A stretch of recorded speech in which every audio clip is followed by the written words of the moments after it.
A situação fundiária da Amazônia, o uso ilegal de terras, a ocupação por estrangeiros e os desmatadores da região vão ser alvo de investigação da recém-criada CPI da Câmara dos Deputados sobre grilagem de terras na Amazônia. Luana Karen, bom dia. Essa não é a primeira vez que a Câmara investiga grilagem de terra, né? Natália, não é a primeira vez, não. Em 2001, uma outra comissão que investigou a grilagem de terras resultou no cancelamento de títulos do equivalente a 50 milhões de hectares de terra só no Amazonas. Os deputados também conseguiram levar à prisão um grileiro que havia se apropriado de 13 milhões de hectares de terra naquele estado. Ao meu lado, a deputada Vanessa Graziotin, autora do pedido de criação dessa nova CPI da ocupação ilegal de terras no Amazonas. Bom dia, deputada.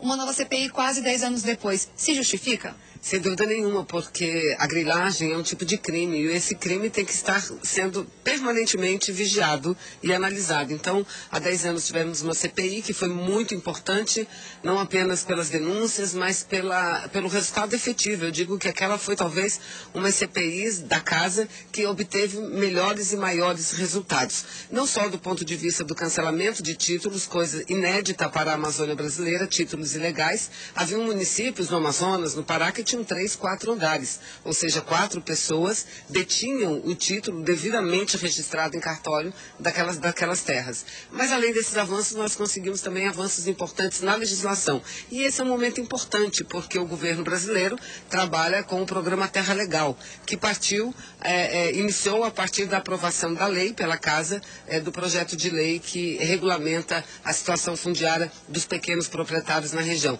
Então o governo faz essa parte e a CPI focaria naqueles grandes grileiros que têm causado transtornos e problemas graves para a região e para o Brasil. Agora, deputada, a gente está num período pré-eleitoral, num ano complicado, que costuma ser mais curto aqui no Congresso Nacional. Dá para levar uma investigação adiante nesse tempo tão corrido? É claro que o ideal teria sido a CPI ter sido instalada ano passado, ou um pouco antes, um mês, talvez antes desse ano.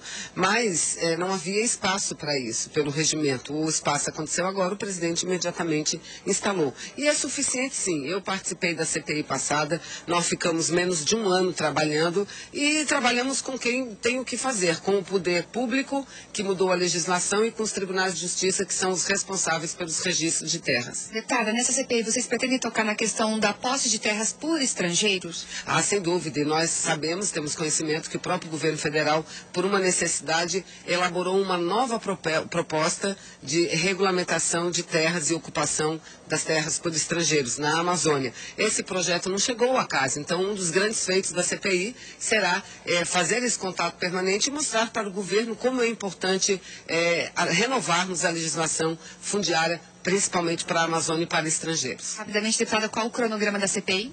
Ainda será aprovado. Eu acho que nós temos condições até setembro, agosto desse ano, tirar um relatório, mesmo depois das eleições, fazer um bom trabalho no primeiro semestre e depois das eleições concluir apresentando um relatório. Ok, deputada Vanessa Graziotin, obrigada pela sua participação.